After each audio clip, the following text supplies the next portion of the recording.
So without further ado, we'll have Dr. Cummins come up here and speak to us. Thank you. Howdy. Howdy. Oh, man, that was weak. Howdy. Howdy. A little bit better, thank you. I am pleased to be here this morning as I think back on my career with this department. Murph and I started as PhD students in July of 1993, and we did not have a department head. Lynn Shin came in August of 93, and actually was on both of our committees as we were working our way through the PhD process. Tim and I did spend lots of time together in the bullpen, as it was known back in that day, discussing various things. I do come from an entrepreneurship background. I'd sold a business in 1991, actually, and was trying to decide the next thing I wanted to do. I've been in business for about 20 years at that point, and one thing I was always interested in, obviously in business, you're trying to figure out how to get the right people working on the right project at the right time to get the right result. And largely, my education has been by trial and error, which is certainly an effective way to learn things, but it's not particularly efficient. So I decided I wanted to come back to school and get some formal education in leadership studies, leadership development, which incidentally was a degree that did not exist at that time. And I found it interesting in the time period between 91 and 93 when I got here, I talked to 7 different colleges and 35 different departments across the Southwest and was told, no, we don't know what to do with someone like you. I did get a yes from this department at that time. They didn't really know what they were getting, and I certainly didn't know what I was getting into, but it was the entrepreneurial spirit. And I have been able to determine through the years that I was the first PhD student this department admitted that did not have an ag science background and did not intend to be an ag science instructor or administrator. So that can be attributed to really the forward-looking entrepreneurship focus of this department, certainly influenced by Lynn Shin. Some of you are here today probably with a similar lack of common background that I had with this department. But I found out while I was here, you can still be an entrepreneur while you're in this huge thing called Texas A&M. This is a huge bureaucracy. Now, I will tell you, when I was here, it was never my intention to still be here 18 years later. I intended to get the degree as quickly as I could and move to the next thing that I wanted to do. Because one of the things about entrepreneurship, you've got to have the right tools, the right credentials to do the thing that you want to do. And I was certainly interested, as we were visiting, Kevin, I was interested very much in community development. In the 1980s, in the Texas Panhandle, incarceration was a growth industry. Every little town wanted its own prison to be a part of the economic growth and stability of the community. And I said, that is nuts. If we're making money off keeping people locked up, that just didn't make any sense to me. Still doesn't, by the way.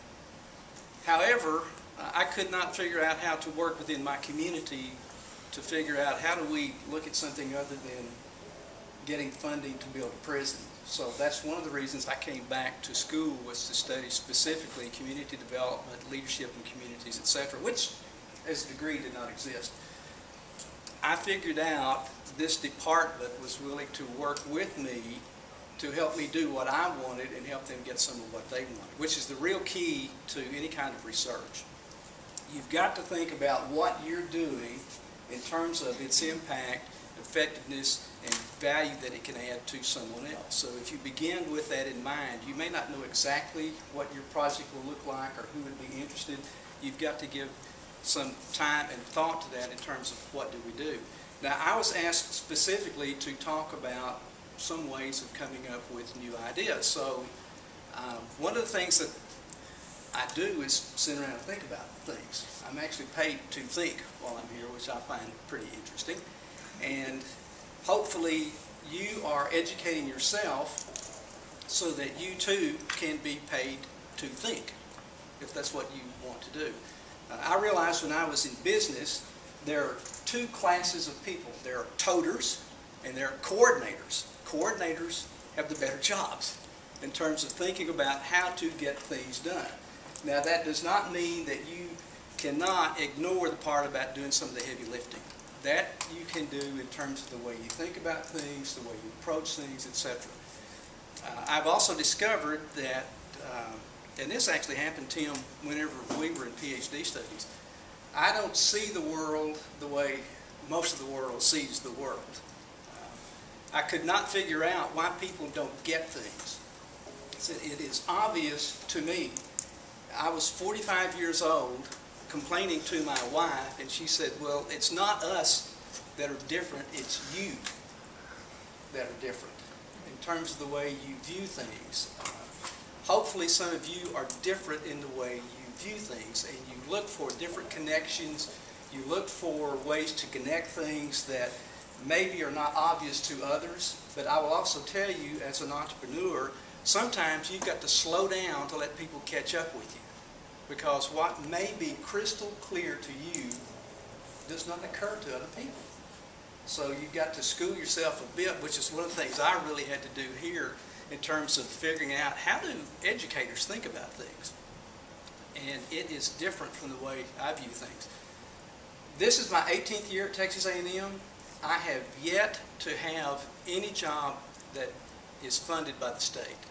I've been here for 18 years on soft money because I thought that's what you did at a place like this. I don't know what a contract is. I thought you got an idea and you went to someone and you said, here's what I think I could do for you, here's what you get for it. And we negotiate, and Glenn, you and I had that conversation whenever I was finishing up my PhD work here. I said, here's what I think I can do. Are you interested? And he very graciously said, could you formalize that a bit? And one thing led to another. And I had 4 or 5 years, something like that, within the department, which was a great time for me. However, I do have the wanderlust just a little bit, so I was looking for the next thing to do, which I think is important for you. So I moved from this department actually over to the Bush School and was there for a couple of years. And then a couple of years after that, I moved to the Corps of Cadets with a program. Got to put a program together that did not exist before I got there. So I've had an interesting career in terms of looking at how to put ideas together with this key notion. Who might fund this thing? And this department funded me for a few years, Bush School for a while, and now the Corps of Cadets. So I'm here to give you encouragement. I hope you're saying, well, if that guy can do it, surely I can do it. There's a way to think about things, put them together, etc. As you begin to think about funding, you've got to figure out, is your project actually doable and worthwhile other than to get you the credential you're looking for? Is there some way to parlay that into something else? If you're doing a thesis, if you're doing a dissertation, certainly that's part of the process, and you've got to figure out and demonstrate competency in those particular skills to identify a problem, come up with potential ways to solve it, come up with ways to test those solutions, and then write the whole thing up.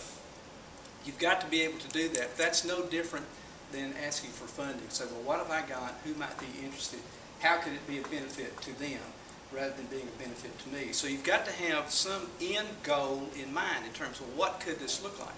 Now also, in terms of brainstorming, do not believe you've got to invent everything the first time. There actually is nothing new under the sun. I have concluded that in my 61 years of life. There is nothing new under the sun. There are new ways to put things together, however, in terms of what might work. So if you've got an idea of what you might like to do and what it might look like and who might be interested in that, you can then put together a package that could be attractive to them in terms of being a partner with you. There are certain places everyone goes to get money. I never go to those places because, well, everybody else is there. So it's like trying Texas A&M attempting to become a top 10 university. Who is going to drop out of the top 10 so that we can take their spot? Well, nobody. And they are better at what they're doing than we are. That's why we're not top 10. So if you want to get a competitive advantage, you've got to think about the other thing that you can do that gets you into the top group. And you can take that idea, obviously, to those that fund lots of things, or you can find other people that might be interested in working with you. I know from Dr. Shin's work the last few years, he's done some really interesting things that a few years ago did not exist in terms of people that work in agriculture.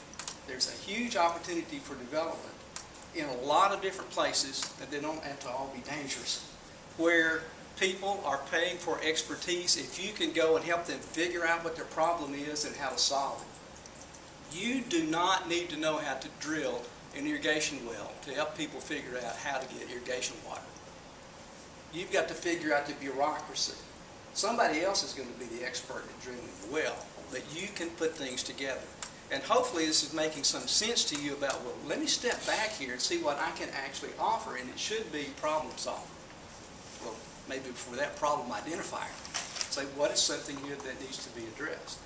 I have a video that I think is extraordinarily good in terms of demonstrating how to attack a problem with brainstorming and a diverse group of individuals. This was on ABC Nightline a few years ago. The company is IDEO, which is an extraordinary engineering company, world-renowned, just do all kinds of really, really interesting things. So I want you to watch the video here, and it's about 15-20 minutes, and then we'll have a conversation about what I think the video says in terms of what it could mean to you. So Kevin, if you'll start the video, please.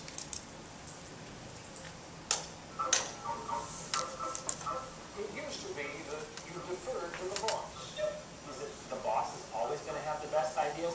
Not likely. Here, nimble fingers, alert minds, and tireless machines. And it used to be in most companies that chaos was discouraged. This is where the crazies live. This is where we do our work. It's different. Good morning. Good morning. Used to be you were supposed to climb the corporate ladder. Good morning. Status is who comes up with the best ideas, not who's the oldest, not who's been with the company longest, not who has that biggest title. If you go into a culture and there's a bunch of stiffs going around, I can guarantee they're not likely to invent anything. You can stack this up big as you want. That's great. Thanks a lot. We had a great time today. Well, forget the way it used to be. Tonight, the deep dive. One company's secret weapon for innovation.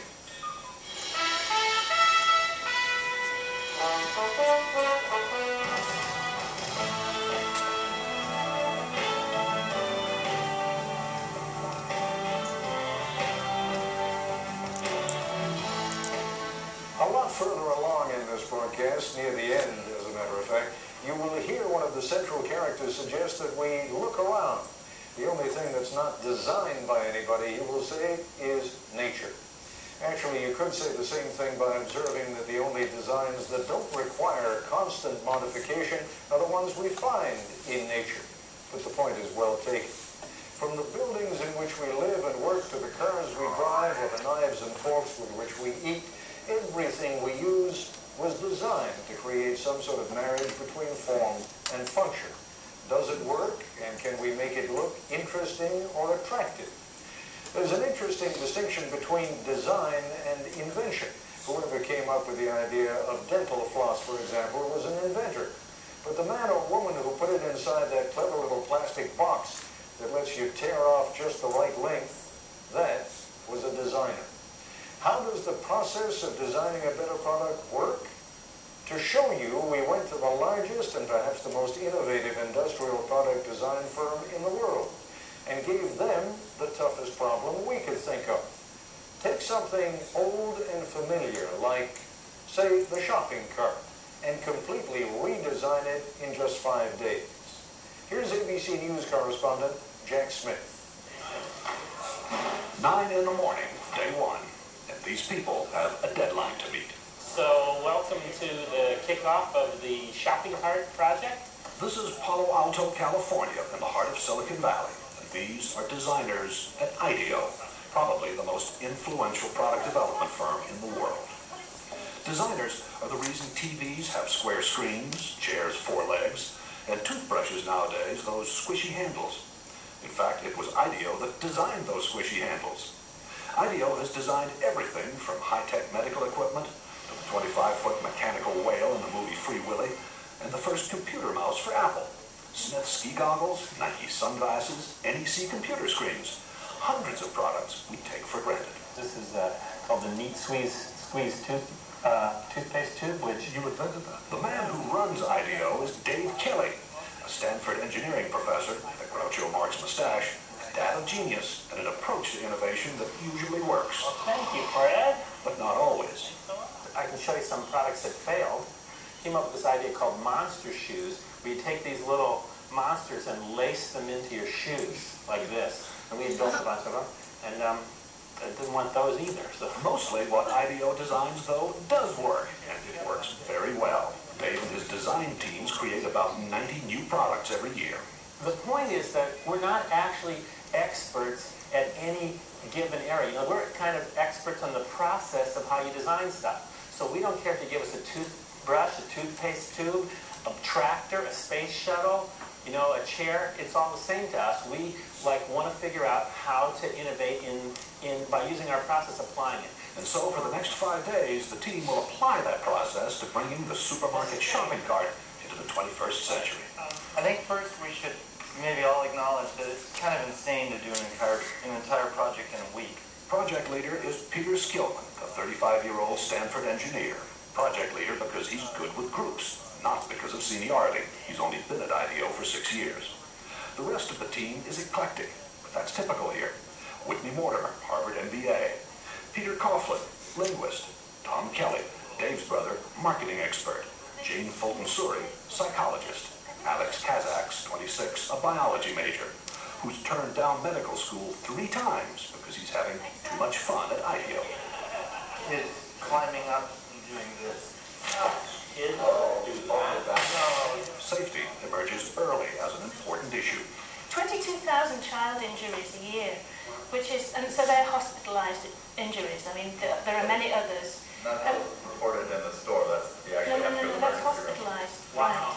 And theft. It turns out a lot of carts are stolen. You know, what is the average life of a car? Does it last 2 years, 5 years, 10 years? And how big is this theft thing? 10 a.m. As the team works, it becomes clear there are no titles here, no permanent assignments. The other side says, it gives a lot of help, says, be safe. Everyone appears to be equal, and they love to mock corporate America. I'll give you status. I'll give you a big red ball on a post, and that says you're a big guy. If you got a ball, you're a senior vice president. You know, what do I get? The desk, the red ball, salt finger.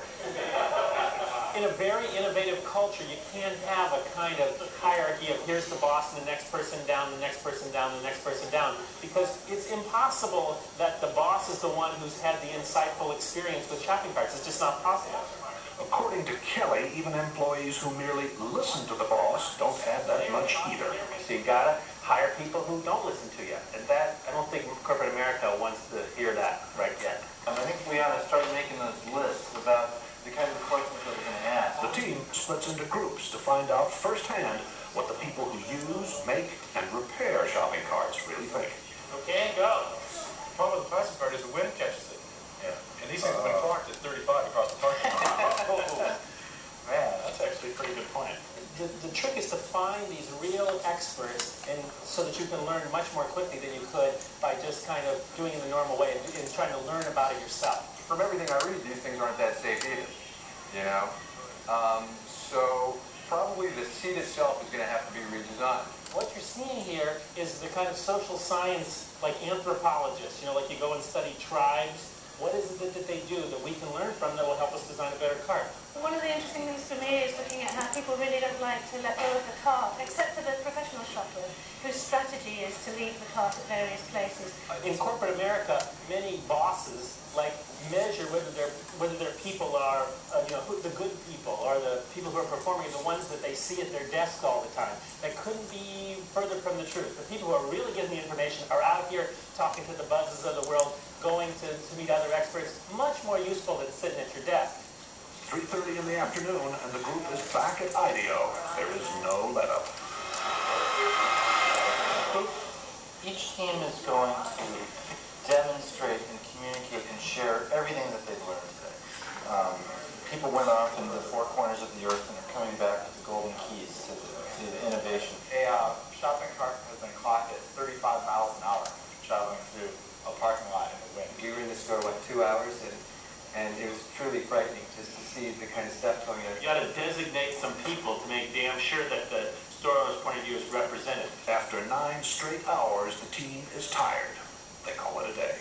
So, that's great. Thanks a lot. We had a great time today.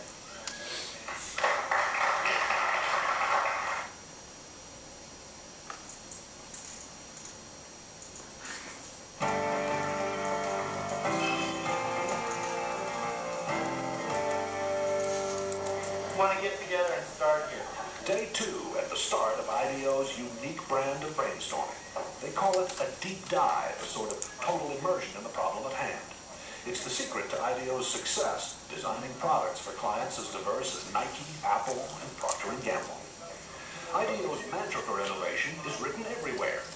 One conversation at a time. Stay focused. Encourage wild ideas. Defer judgment. Build on the ideas of others. That's the hardest thing for people to do, is to restrain themselves from criticizing an idea. So if anybody starts to nail an idea, they get the bell.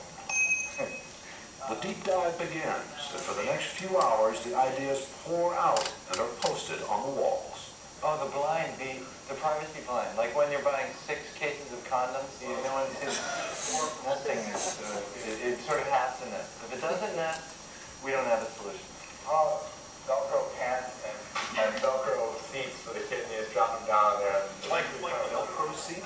Velcro pants for kids? Yeah, see, you have to have some wild ideas. And then you build on those wild ideas and they end up being better ideas than if you said, if everybody only came up with same things, kind of appropriate things, you'd never have any points to take off to build a really innovative idea. So you really encourage that kind of craziness because sometimes it leads to the right thing. It's organized chaos. Organized chaos. It's not organized. What it is it's focused chaos. By 11 a.m., the group begins narrowing down the hundreds of ideas written or drawn on the walls. How? By voting for them. Vote with your post-it, not with an idea that's cool, but with an idea that's cool and buildable. If it's too far out there and it can't be built in a day, then I don't think we should vote on it. Why not have you be the judge? You're the boss. Because I'm going to be wrong. It's the team that's able to really judge with the best ideas. Otherwise, ideas wouldn't come out. That's right. Enlightened trial and error succeeds over the planning of lone genius. Enlightened trial and error succeeds over the planning of the lone genius. If anything sums up IDEO's approach, that is it. That and the focused chaos that seems to go with it. I take a point of view, I call it the sport utility vehicle cart. It is noon.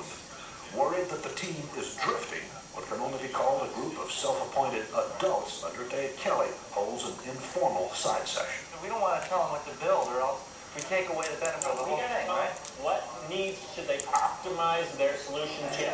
The purpose is to refocus the deep dive. Maybe we arbitrarily say we do 5 teams. 4 or 5 teams. 4 or 5 teams, and we give each team a need area. Hey, can we grab everybody over to the wall here? There has to be a command decision. It becomes very autocratic in a very short period of time in defining what things people are going to work on. Like it or not, the team is told it will split into groups to build mock-ups covering 4 areas of concern that have been identified. Shopping, safety, checkout, and finding what you're looking for. I noticed that toward the end of the process, the adults took over. Yeah, that's because we have no choice but to stop that cycle. I mean, if you don't work under time constraints, you could never get anything done because it's a messy process to go on forever. While the team starts building prototypes, Dave Kelly takes me on a tour of the rest of IDEO. What's happening in here is that's a client meeting. That's a first client meeting. That's the first time we've met with the client. So we haven't trained them yet. If we took them straight from there into a room where music was blaring and everybody was throwing Nerf darts at each other, that would be a little hard to take. So we're warming them up. But this is where the crazies live. This is where we do our work. It's different. You can tell whether a place is playful in about the first 15 minutes as you walk down the hall. Being playful is of huge importance for being innovative. I mean, if you go into a culture and there's a bunch of stiffs going around, I can guarantee they're not likely to invent anything. Invent anything like this futuristic-looking instrument for kids. So no matter what you do with that thing, you always sound great. You always sound good. You have to make it so that this can happen. Whoa, it didn't break. No, it didn't break. There's a whole department at IDEO devoted to toys. Turns out to be one of its most profitable areas. Fun, too. So it got these little wings, and no matter what you do, I get in trouble here. It's always a spiral. At IDEO, they found that fresh ideas come faster in a fun place.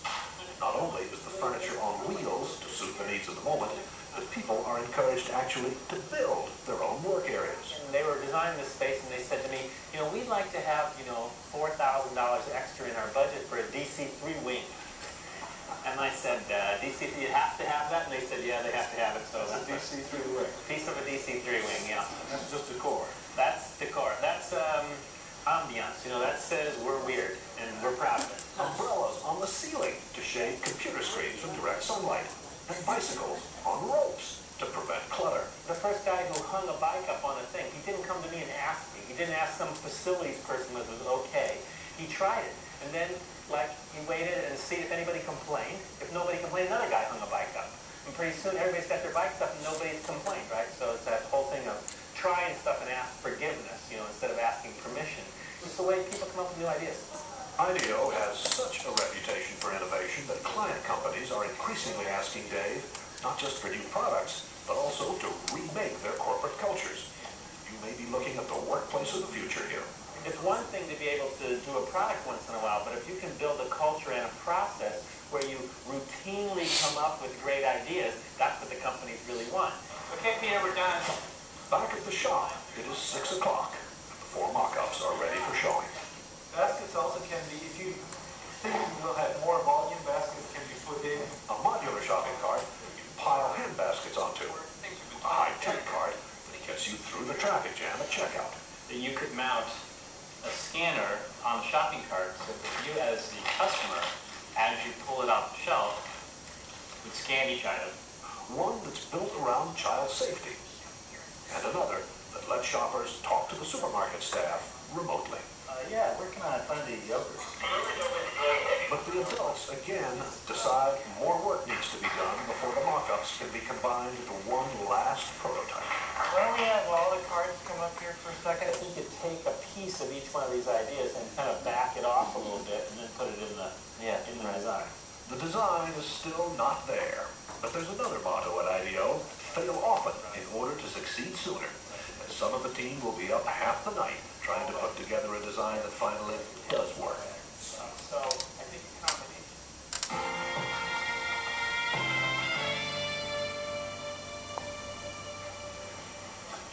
It is day 5, and Dave Kelly has no idea what the final cart looks like. Only the team does. If they kind of got their heads down, they don't look at me, I'm nervous. If they say, wait till you see it, then I know we're in good shape. So I'm getting wait until you see it. I think that'll be good. There it is! So we took the best elements out of each prototype, designed this entire cart in a day, and then this cart was fabricated in a day with an amazing team of people in our machine shop pulling this off, working in shifts throughout the night. Wow, I'm impressed. So are we. The cart, which is designed to cost about the same as today's carts, is different in every improvements for all. You just lift the handle up, you drop the, put the children in, and then you can close the handle right over them, and they instantly have some little bit of a work surface they can play with. What do you think? Well, I'm very proud of the team. I think it's great. Does this work for you? Works for me great. It's also beautiful. I mean, let's take it over to a local supermarket and see what they say. Yeah, it works really well. The cart's wheels turn 90 degrees so it can move sideways. No more lifting up the rear in a tight spot. And you shop in a totally different way. Rather than taking your cart everywhere you go to the store, through a crowded store like this, much more efficient to take a small basket, rush around to where the particular shelves are and come back and put them here. Treat this as like a center to your shopping. And with a high-tech scanner so that in the future you skip the checkout traffic jam. Here's how you would scan an item. You reach over and pick up anything like the salad dressing, and I would scan it, and if I want to accept that item, I would just press plus, and then drop it in my basket. Because stores don't yet have those high-tech scanners the team designed, checking out today means doing it the old-fashioned way. But the bags are hung on hooks on the cart's frame. Remember, there is no basket here.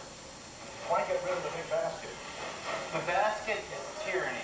The basket is tyranny because it's not really needed. If all your stuff ends up in bags, why need the basket in the first place? It's not to be like that. There's no value in this cart without the basket because you can't carry anything.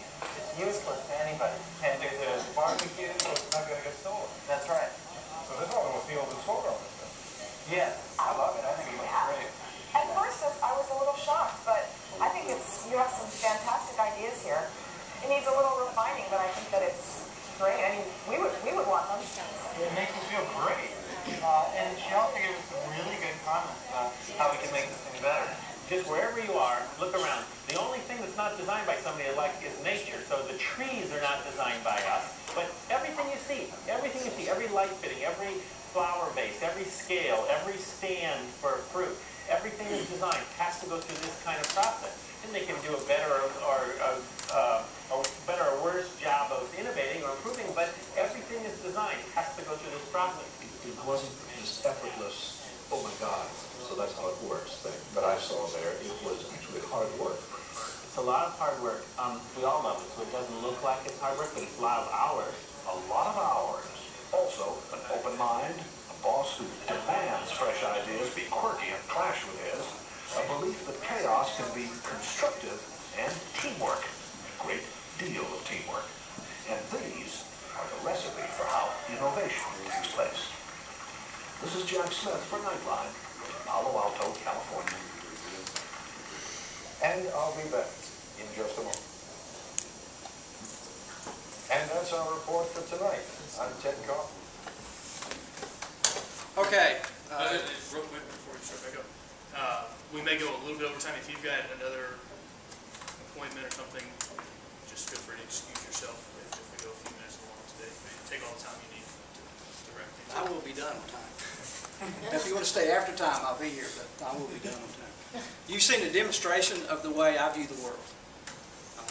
Several key points that I hope you got from this, and I will recapitulate those for you. First of all, you've got to have a clear idea of what you're trying to do. In terms of, here's a problem, and it's got several different components. You don't need to solve everything about your problem.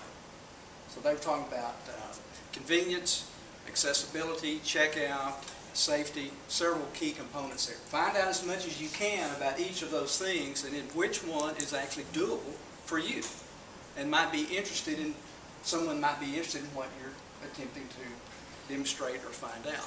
You've got to have a timeline. 5 days.